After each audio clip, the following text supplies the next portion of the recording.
We start our journey in Bala, a picturesque town in Gwynedd at the bottom of Bala Lake, or Lake Tegid, that was formed when a glacier dumped its sediments to create a natural dam. It's surprisingly deep and has a unique species of fish called the Gwynedd. The Bala Ffestiniog railway joins the River Bon-Barmouth line that ran across the country east to west. It is also where the River Treweryn joins the Dee. Bala Junction was unusual as there was no access to it via a road. Goods trucks were shunted onto the siding to be picked up by other freight or mixed trains, and the station was for connections.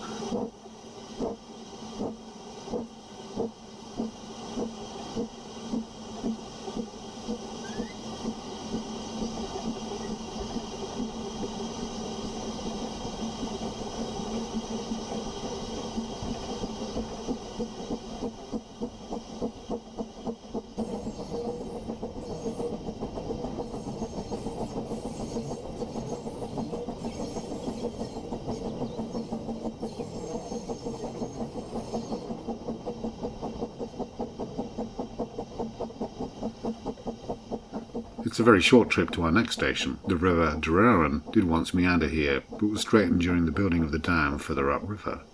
Bala Station was close to the bridge, although only a small building remains nestled in the industrial estate.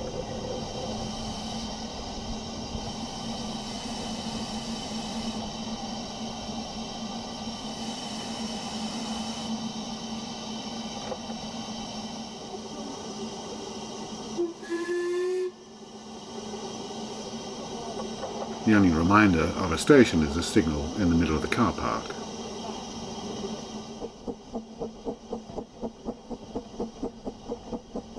Bala is quite a bustling market town with a variety of shops and venues. The mound in the centre of the picture is a medieval motte, now turned into a garden folly, and it may mark the site of a Roman camp.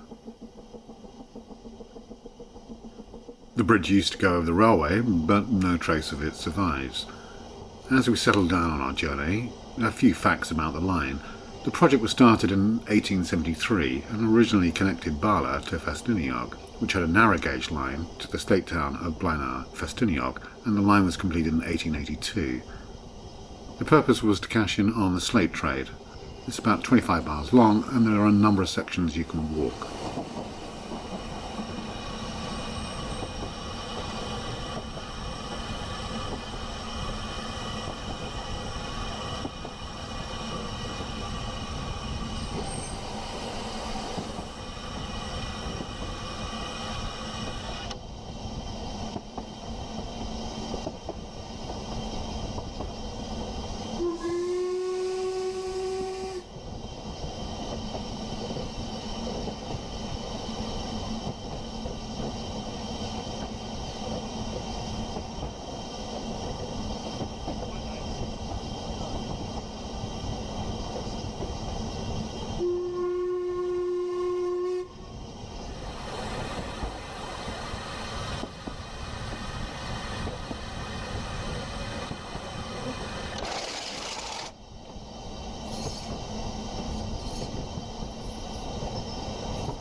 Our first stop is Frongoch.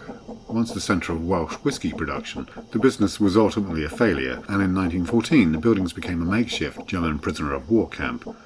This was repurposed in 1916 in the wake of the Easter Risings in Ireland, and it became an Irish internment camp.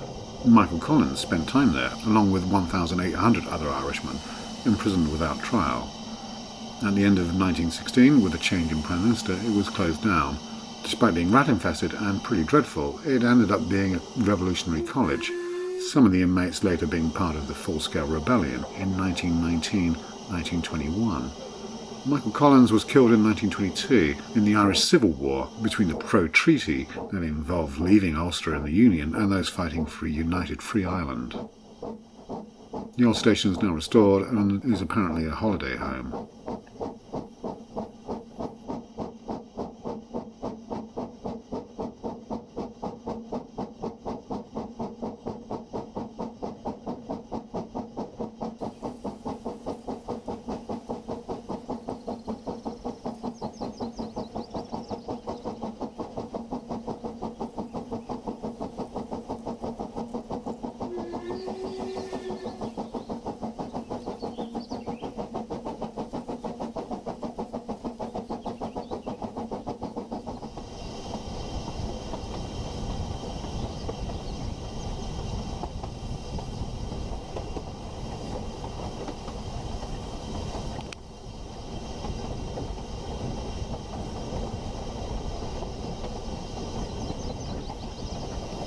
As we move up the valley, it tightens and the Treweryn becomes fast-flowing. There is a whitewater centre and a lovely cafe, competitively priced with excellent coffee. You can stop off here and either get very wet trying the whitewater rafting or canoeing, or sit in the cafe and watch others getting soaked.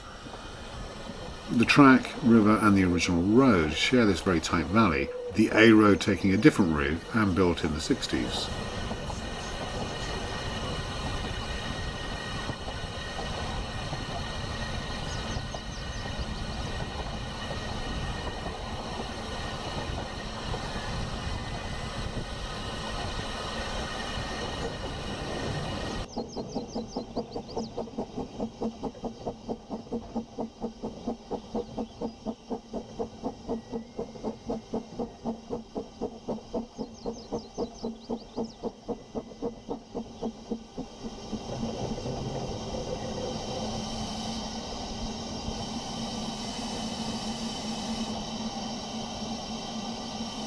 The Treweryn Dam was built in the early 60s and completed in 1965, when Liverpool imagined it would need more water for industry and population growth. They went directly to Parliament to have the valley flooded, causing distress and protest in Wales.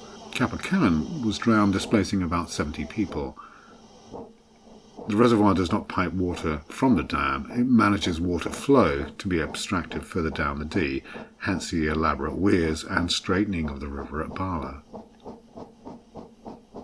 There were 2 halts, one underneath the dam and one near the drowned village of Capel. Liverpool did offer to reroute the railway, but the line was a loss maker anyway, and the investment went instead into a new road. So even though the line closed in 1961, it was not actually to do with the beaching cuts. In times of drought, the old line and the road reappears. For more details on the drowning of the Treweryn Valley, check out my video on the subject, which you can find in the description.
The next stop is Arnig. The main purpose and yard was to serve the granite quarry, and remains of the tram line can be seen. In the 1940s, wagons were replaced with a conveyor belt. Further up the mountain was a vein of magnesium. I presume the track to the left of the road is a mining tramway. The road we follow would have taken you back to Capel Celyn prior to the 1960s. The road up this valley degenerated into farm tracks, the railway being the main route along the valley and to the pass.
At the head of the valley is the glacial Lake Treweryn and Prysor Halt. At nearly 400 metres high, it competes with both England and Scotland's highest railway stations. The railway at this point has made for the foundations of the 1960s road. It's the highest point, a 250-metre climb up from Bala, and it's here the most impressive section is found, and it can be walked several miles long along a permitted footpath. James Dickinson Innes was a frequent visitor, a turn-of-the-century artist who used the railway and painted the landscape up here. The mountain and lake is found in the Tate.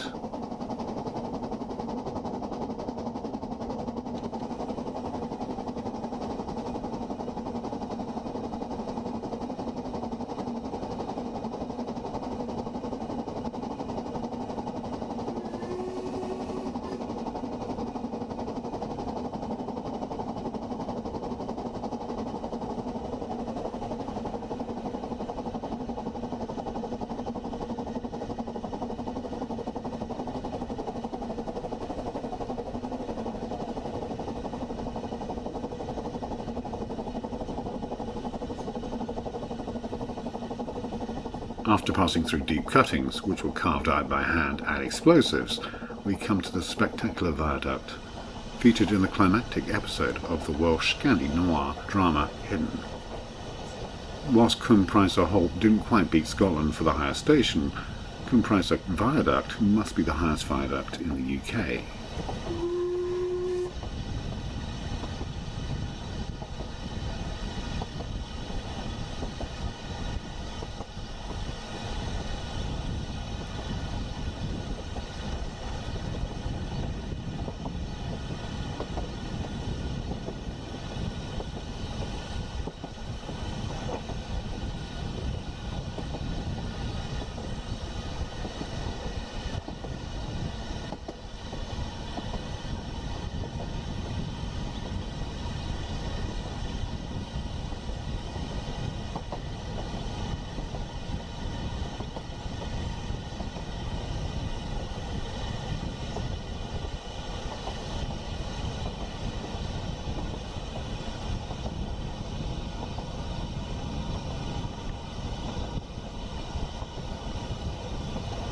Whereas the climb up from Bala is consistent and gradual, the valley here drops away steeply, forming a classic glacial U-shaped valley.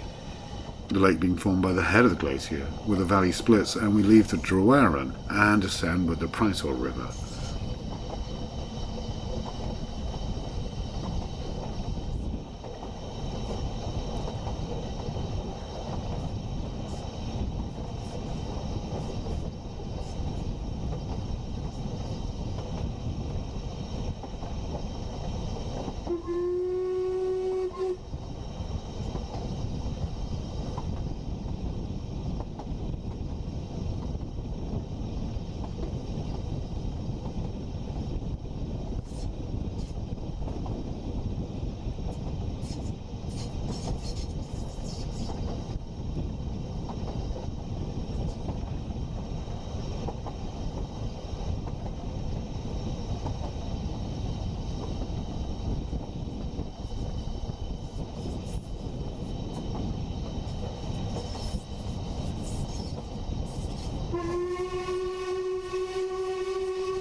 A feature of this railway are the number of farm tracks and small sheep crossing points.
As we descend slowly, hugging the side of the valley, we see Trawsfynydd Lake, man-made for a hydro project built in 1928. It's a little bit bigger than Bala Lake.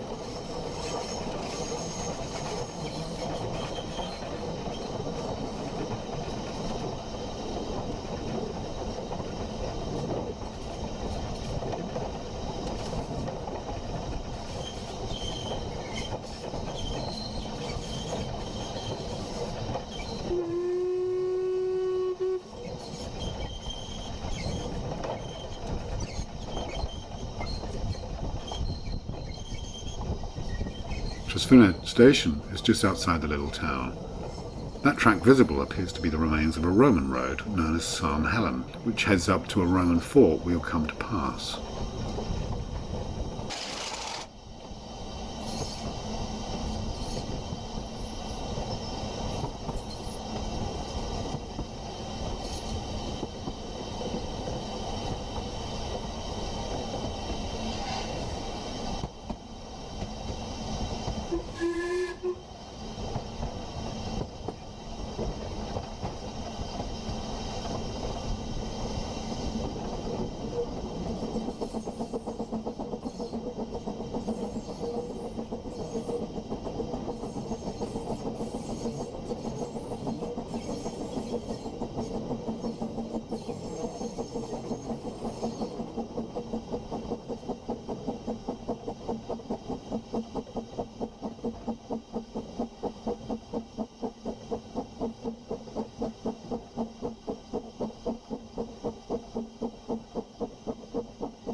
The second station was built for military traffic, troops arriving for 2 weeks of training with artillery and horses that pulled to pieces, hence the noticeably deep ward cutting on the road out for a gentle gradient.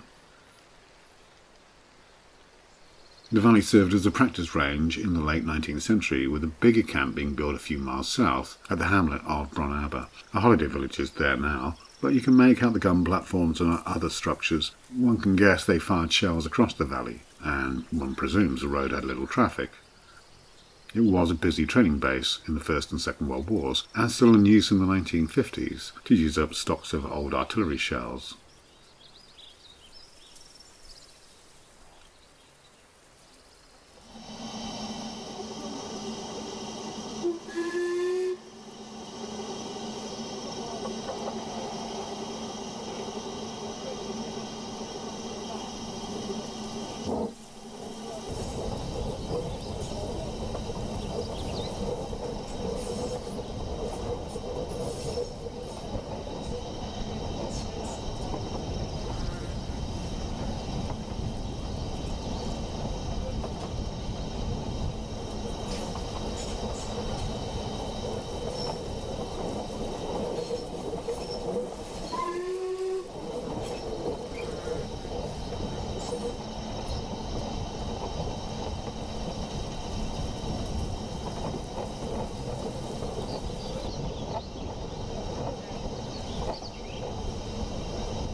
Great Western took over the line in 1910, and post-war in 1934 built a new halt at the lake to encourage tourism and more traffic. You can make out some of the original station. Trawsfynydd Magnoc's nuclear power plant dominates the area. I quite like its Soviet-style architecture, designed by Sir Basil Erwin Spence, who also designed other post-war buildings of note such as Coventry Cathedral. It was Britain's only inland full-size nuclear power plant. Magnoc's described as fuel rods, uranium-clad in magnesium alloy cans, cooled with carbon dioxide. Work started on construction in 1959. It was completed in 1965 at a cost of around 100 million, which is about 2 billion in today's money, and being about half a gigawatt, it's about 1/6 of the output of a new nuclear plant such as Hinkley, which is 20 billion, so cheaper, although it only ran for 25 years, putting it on par with modern nuclear, being decommissioned in 1991.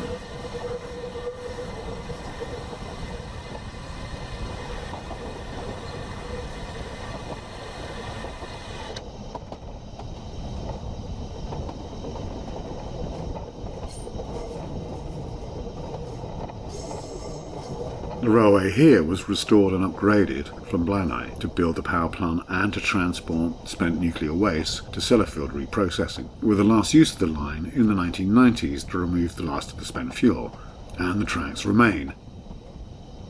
The nuclear power plant will be fully decommissioned in 2080 and the core buried for thousands of years in situ. Since closure, the lake, which was used for cooling, has returned to normal temperatures, with fish stocks and fauna recovering. There are some stunning views as we head towards Snowdonian Mountains, so sit back and enjoy the rest of the journey.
Ffestiniog station, and the name of the railway, is the English spelling. The line closed before Welsh spellings were restored to towns and places, hence Treweryn rather than the anglicised Treweryn. Prior to 1870, there was a narrow gauge line to serve the slate mines around Ffestiniog that ran from Blaenau Ffestiniog, or simply Blaenau. And for a year or so, this is where the standard line ended. But for the rest of the century, there were 3 rails to serve the standard gauge trains and the narrow gauge mine trucks.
It's 3 miles to Blaenau. Manod is the most interesting stop, as slate caverns there served as depositories in the Second World War for the nation's artworks and treasures, the trains bringing up collections from as far as London.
Blaenau Ffestiniog, also known as the town that roofed the world, it grew up from nothing at the end of the 18th century.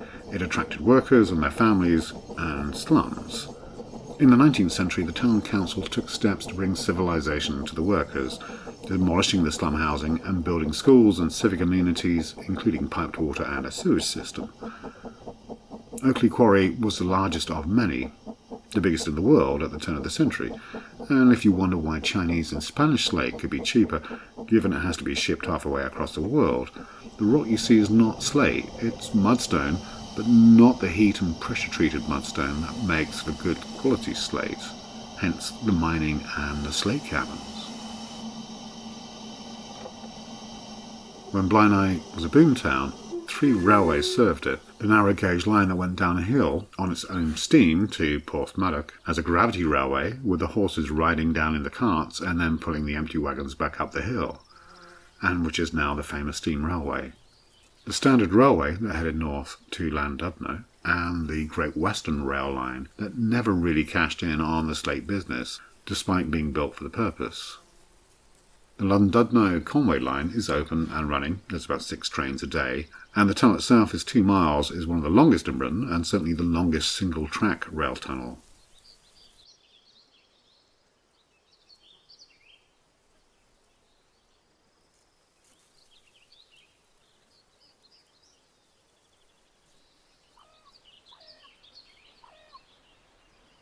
So I hope you enjoyed this trip. I will be making more journeys to explore Britain's lost railways. Hit the like, subscribe to be notified of future trips, and if you like this kind of content, do consider being a producer through Patreon.